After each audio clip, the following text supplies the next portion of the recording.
سبحان اللہ و بحمدہ سبحان اللہ العظیم سبحان اللہ و بحمدہ سبحان اللہ العظیم سبحان اللہ و بحمدہ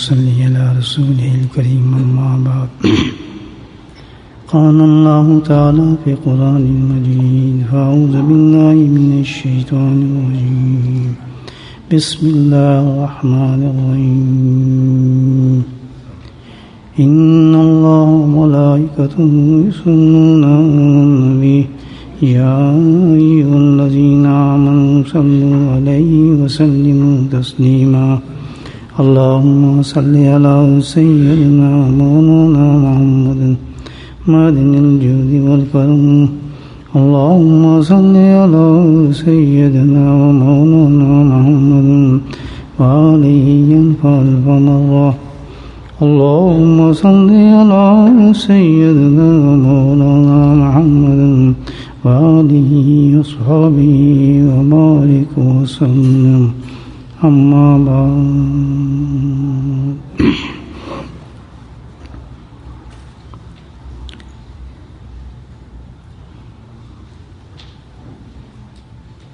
ہمارا پورا جسم پوری زندگی ایک ایک چیز کا مالک اللہ سبحانہ تعالیٰ ہے. آنکھ بھی اس کا دیا ہوا دیا ہے، ہاتھ بھی اس کی عنایت ہے، جسم کا ایک ایک جز غور کریں آپ، اس کا مالک کون ہے؟ مالک حقیقی ہے، وہ اس کا مالک ہے. ہمیں دیا گیا ہے، اللہ نے ایک تخلیق کی شکل میں ساری عنایت ہمیں عطا فرمائی. آنکھیں دی، ہاتھ دیا، منہ دیا، کان دیا، ہاتھ دیے، ٹانگیں دی، اور ایسے ترتیب سے اللہ پاک نے دیا کہ اللہ نے فرمایا کہ احسن تقویم ہے، یہ خوبصورت طریقے سے اس کو سجایا گیا. چیز اللہ کی ہے، مالک اللہ ہے، استعمال ہم کرتے ہیں. آنکھ ہم استعمال کر رہے ہیں، دیا وہ اللہ کے. ہاتھ ہم استعمال کرتے ہیں، مالک اللہ ہے. آپ ایک مکان کے مالک ہیں اور کوئی آپ کا مکان استعمال کرتا ہے، مفت کرنے دیں گے آپ؟ کبھی نہیں. پیسے لیں گے اس سے. اللہ پاک تو کسی چیز کا کوئی پیسہ نہیں لیتا، کوئی کونسل ٹیکس ہے. کبھی کسی فرشتے نے ڈیمانڈ نہیں کیا کہ بھی آپ کا میٹر چلائے اتنا، آنکھ کا، آپ کی ٹانگوں کا اتنا میٹر چلا ہے. آپ کی اعضاء جو ہیں وہ تو بہت استعمال ہوئے ہیں، وہ میٹر لگا دیتا اللہ پاک، آپ کو رکھ دیتا ہم پر کس پر اتنی محنت کریں، اتنا ادا کریں.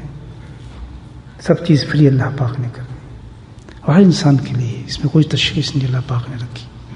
کوئی مانے اس کو یا نہ مانے، غیر ہو یا اپنا ہو، اسی سے سب فائدہ اٹھا رہے ہیں. پورا انسان فائدہ اٹھا رہا ہے اللہ کی دی ہوتی سے. لیکن فرق ضرور ہونا چاہیے، فرق تو ضرور ہو غیروں میں اور اپنوں میں. اگر ہم اس کو یہی مان لیں کہ آنکھ صرف دیکھنے کے لیے اور کوئی اس کا کام نہیں، ہاتھ صرف جو ہے کمائی کے لیے ہے یا دنیا مصروفیت کے لیے ہے، یا ٹانگیں ہمارے صرف دنیا کے کاموں کے لیے ہیں، تو پھر فرق کیا رہا؟ خیروں میں ہماروں میں فرق کیا رہا؟ حقیقت ایسا نہیں ہے. ایک ایک جو اللہ نے دیا اس کی بہت بڑی قیمت ہے. اس کی ہاتھ کی صرف یہی قیمت نہیں کہ ہم پیسے کما لیں یا دنیا کما لیں یا روٹی کھا لیں یا کھانا کھا لیں یا پانی پی لیں. اتنی چیز سستی نہیں ہے، بہت قیمتی چیزیں اللہ پاک نے ہمیں دی ہے، بہت قیمتی چیزیں، خزانہ ہے، بہت قیمتی چیزیں. ہم قدر نہیں کرتے اس کی. عبداللہ بن عمر رضی اللہ تعالیٰ عنہ کی حدیث ہے، احمد میں یہ حدیث روایت کی ہے کہ انسان گھر سے جب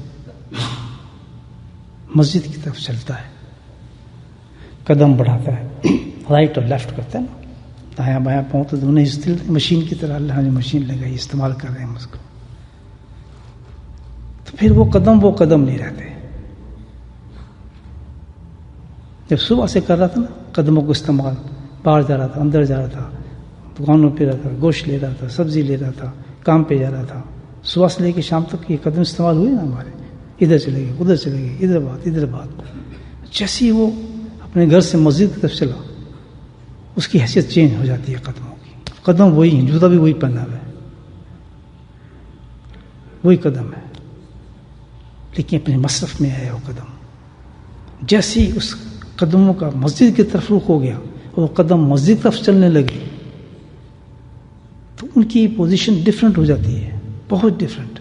وہ قدم نہیں رہتے، بلکہ فوراً اللہ کی طرف سے 2 فرشتے نازل ہوتے ہیں، ان دونوں قدموں پہ انچارج بن جاتے ہیں. الحمدللہ اپنی تحویل میں لے لیتے ہیں ان قدموں کو، اور اتنی قیمت بڑھ جاتی ہے ان قدموں کی، سبحان اللہ، اللہ کے حکم سے، کہ وہی قدم اس کو پوچھ نہیں رہتا. صبح اتنی قیمت ہو جاتی کہ فرشتے آسمان سے اترے، ایک قدم کا انچارج، دوسرے قدم کا انچارج، ہر قدم پہ ان کی فائلیں کھل گئیں. ایک قدم اٹھاتا ہے تو ایک فرشتہ نیکی لکھتا ہے، دوسرا قدم اٹھاتا ہے تو اس کی گناہوں کو معاف کرتا ہے.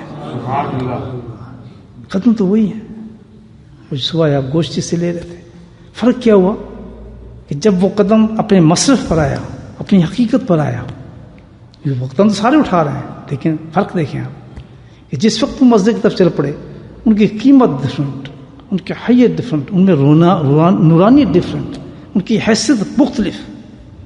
فرشتے ان قدموں کو دیکھ رہے ہیں، ناپ رہے ہیں، آسمانی فرشتے آ رہے ہیں، باقاعدہ رپورٹ لکھی جا رہی ہے، ہر قدم پہ نیکی لکھی جا رہی ہے.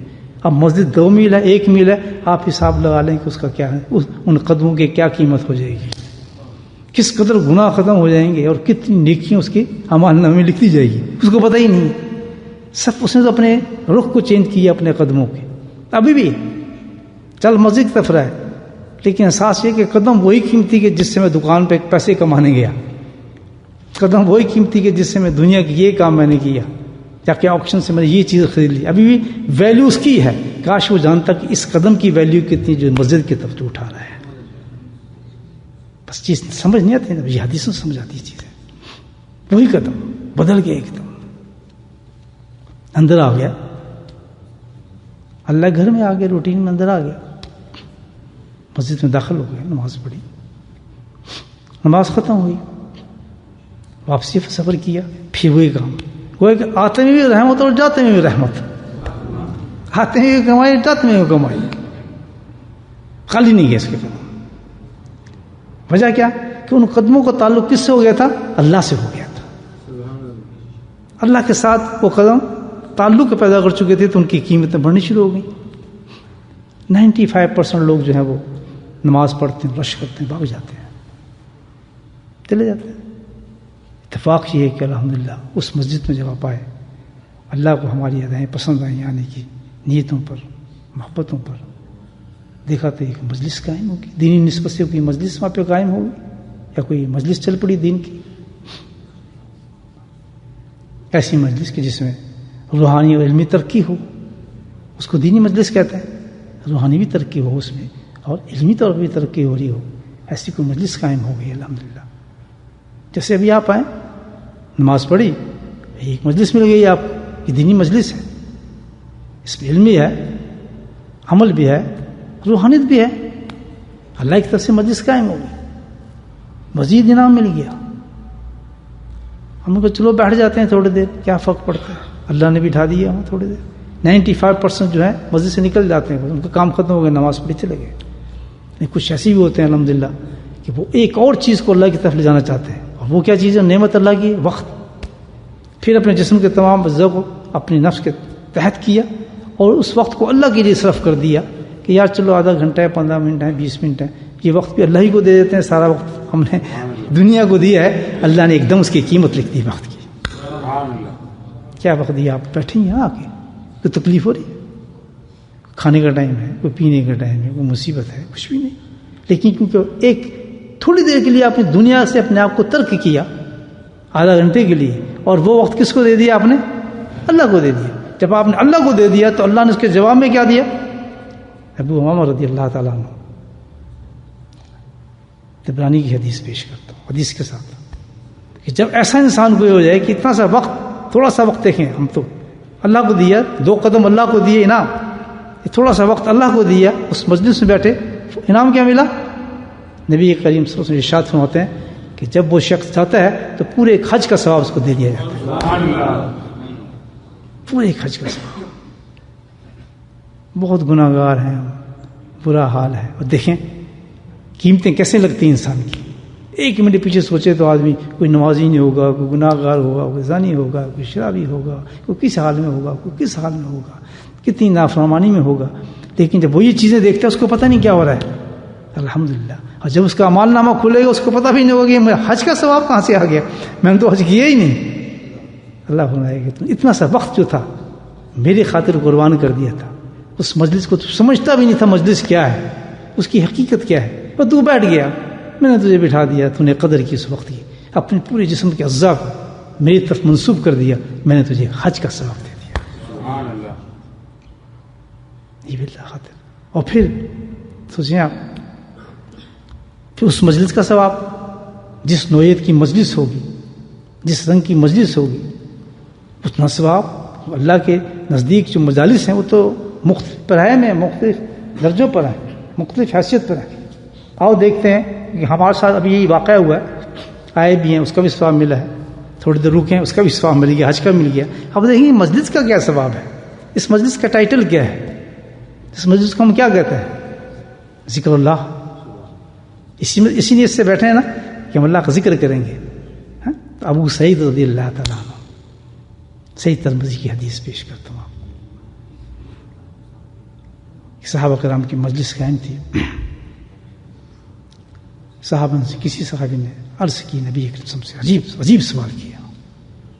کیا ٹیسٹ تھا ان کا؟ عجیب سوال. میں نے درخت سوال کر دیا، بڑا اونچا سوال تھا. کہنے یا رسول اللہ صلی اللہ علیہ وسلم، بندوں میں سب سے افضل کون ہے؟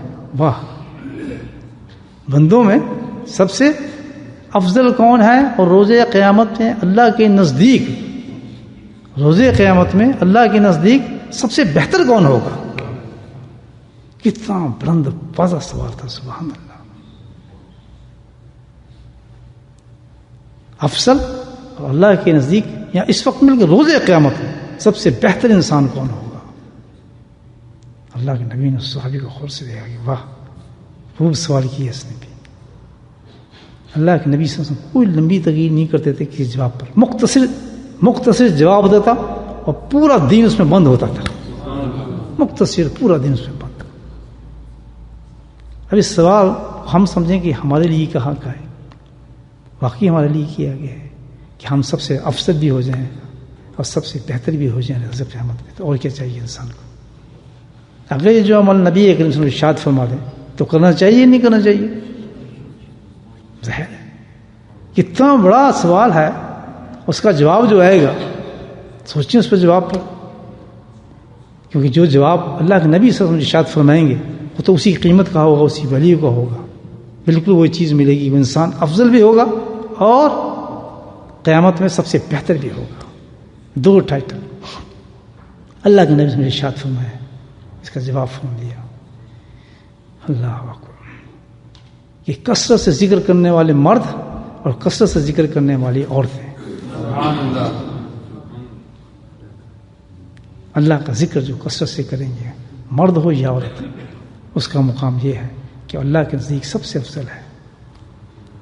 نمبر 2، روز قیامت میں اللہ کے نزدیک سب سے بہتر انسانوں کے اندر انسان یا عورت ہوگی جو اللہ کا ذکر کرے گی.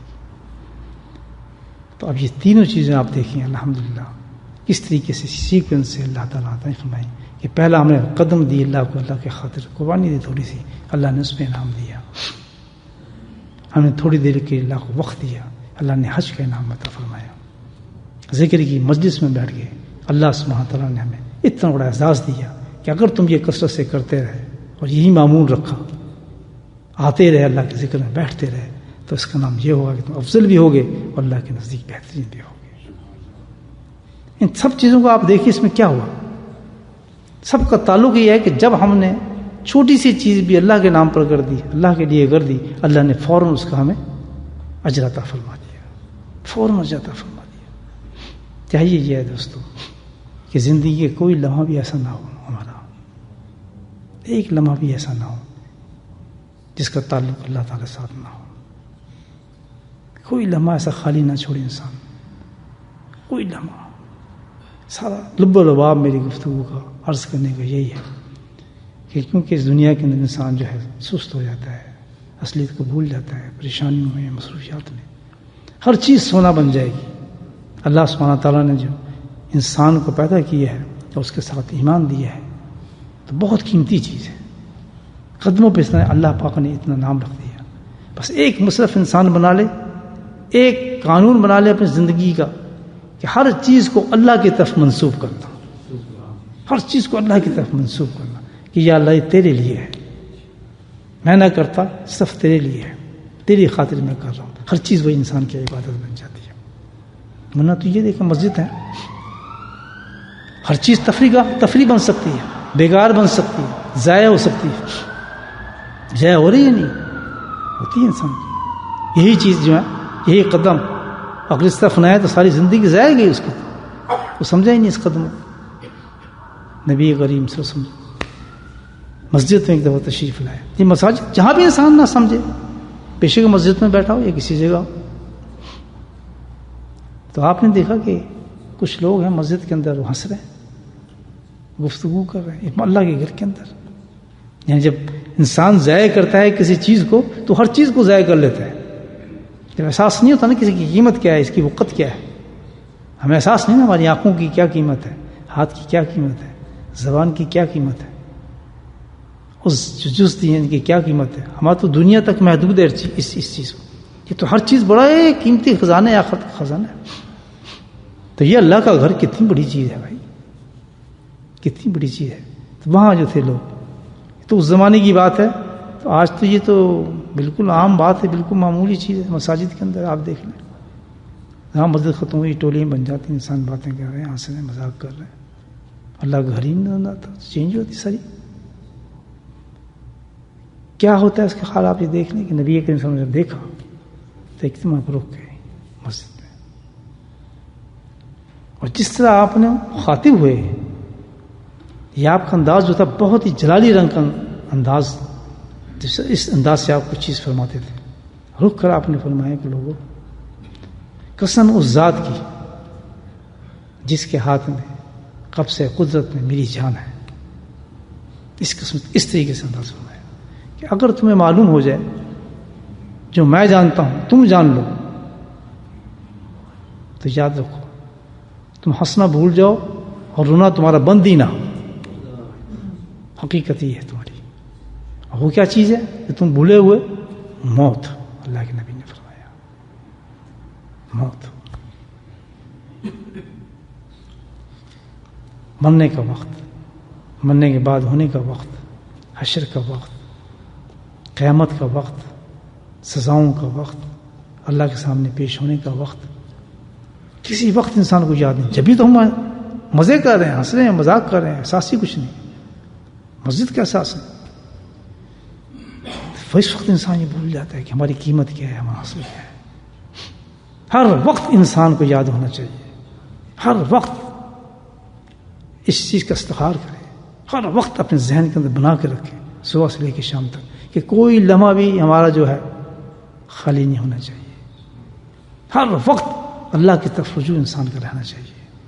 ٹھیک ہے دنیا میں کام کریں، نوکری کریں، کاج کریں، ٹھیک ہے لگے رہیں، لیکن اس طریقے سے انداز کے ساتھ ہو کہ تعلق اپنے رب سے جڑا رہے انسان کا، ہر چیز للہ، اللہ کے ساتھ منسوب انسان کا بہت قیمتی بن جاتا ہے پھر انسان، دنیا کے اعتبار سے بھی اور آخرت کے اعتبار سے بھی۔ یاد رکھیں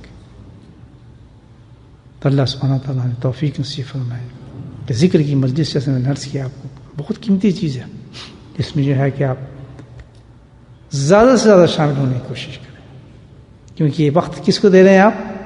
اللہ کو دے رہے ہیں. اللہ کو جب کوئی چیز دی جاتی ہے تو اس کا بدل اللہ بہت ہی دیتا ہے، بے حساب دیتا ہے، اپنے حساب سے دیتا ہے اس شخص کو کہ دیکھو کتنے چھوڑ کے آئے، اس کا دل بھی نہیں کر رہا تھا، اور اس وقت زیادہ دیتا ہے کہ جب کسی انسان کا دل بھی نہ کرے، مستی میں ہو، دل بھی نہیں چاہے اس کے جانے کو مسجد میں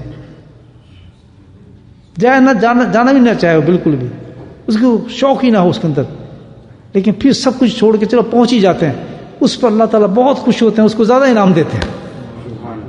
کس نے بہت کوشش کی اس شخص نے، ایک تو ہے ہی آدھی چلو بھی آ رہا ہے نماز پڑھ رہا ہے، وہ تو ایک یوز ٹو ہو گئے آدمی آ رہا ہے، اس کو تو انعام مل رہا ہے، لیکن اس کی زیادہ قدر کرتے ہیں. پھر سے کہتے ہیں اس کو آگے بلاؤ، اس کو آگے بٹھاؤ، سب سے پہلے اس کو انعام دو کہ جو اس طریقے سے ہے، یہ میرا پہلا مہمان ہے، اس کی عزت احترام کرو. اس کی اللہ تعالیٰ بہت اکرام کرتے ہیں ایسے شخص کا، بہت اپریشیٹ کرتے ہیں. تو ایسے شخص کو تو چاہیے جب پہلی دفعہ مجلس میں آئے اور مجلس کا رنگ دیکھے کہ میں ذکر میں ہوں، یہ انعامات، یہ باتیں اس لیے بتائی جاتی ہیں، حدیثوں میں اس لیے دہرایا جاتا ہے، کئی دفعہ سنیں گے آپ نے یہ حدیثیں، اس لیے دہرایا جاتا ہے کہ انسان کے اندر تقویت پیدا ہو جائے کہ میں تو بہت کچھ لے کے جا رہا ہوں. حقیقت میں اگر آج میں نہ آتا تو مجھے ملتا کیا؟ تھوڑا سا نفس کا خواہشات پوری کرتا، لیکن کتنی چیزیں میں لے کر جا رہا ہوں. اب آپ یہ دیکھ لیں اگر کوئی انسان نہ آتا اس وقت کتنے انعام ملے، چلنے کا انعام اللہ نے کتنا دیا، حج کا انعام، یہ تو آپ سوچیں جب مالنا میں رکھا جائے گا نا پورا حج اور مقبول حج، اس کا ثواب جب رکھا جائے گا تو حیران ہو جائے گا، کہتا ہے میں تو اتفاق سے کیا تھا اللہ تعالیٰ، اور تو سچ بولے گا نا، کہتا تیرا اتفاق تھا میری رحمت بڑی تھی، تیرا تو اتفاق تھا لیکن میری رحمت بہت بڑی تھی، میں نے اس کو بھی قبول کیا کہ تو پہنچ گیا. تو میرے بھائی یہ جو زندگی انسان کی ہے، مجاہدے کی زندگی ہے، اس میں انسان کو تھوڑی سی کوشش کرنی چاہیے اور سمجھ لینی چاہیے ان باتوں سے کہ فائدہ مند کون سی چیز ہے، نقصان دہ ہماری کون سی چیز ہے. اسی لیے یہ ہے جو علماء کرام ہمیں بتاتے ہیں، سمجھاتے ہیں چیزیں کہ بھئی ان کو پتہ لگ جائے کہ فائدہ مند چیز کیا ہے اور نقصان دہ چیز کیا ہے، تاکہ پھر اپنے بیلنس کو قائم کر سکیں اور سمجھ سکیں کہ بھئی حقیقی فائدہ اس میں ہمیں نقصان نہیں ہے. تو انشاءاللہ آج کے بعد جمعرات پکی، انشاءاللہ زور سے بولیں سب لوگ، تو ذکر میں آنا ہے انشاءاللہ. بے شک نفس کتنا روگے، لیکن 3 حدیثوں کو یاد کر لینا کہ میں مسجد میں چلوں گا قدم کا ثواب، مجلس میں بیٹھوں گا حج کا ثواب، سبحان اللہ، واپس جاؤں گا پھر وہی ثواب، اور اس کے ساتھ جو ہے ذکر کا ثواب. تو میں نے بتایا کہ افضل ہونے کا ٹائٹل اللہ کی خوشنودی اور محبت اور پسند کا ٹائٹل مجھے نصیب ہو جائے گا. اور کیا چاہیے اس کے مقابلے میں؟ ساری دنیا میں مل جائے تو کچھ بھی نہیں دوستو. انشاءاللہ اگلی جمعرات پہ پھر ملاقات ہوگی انشاءاللہ.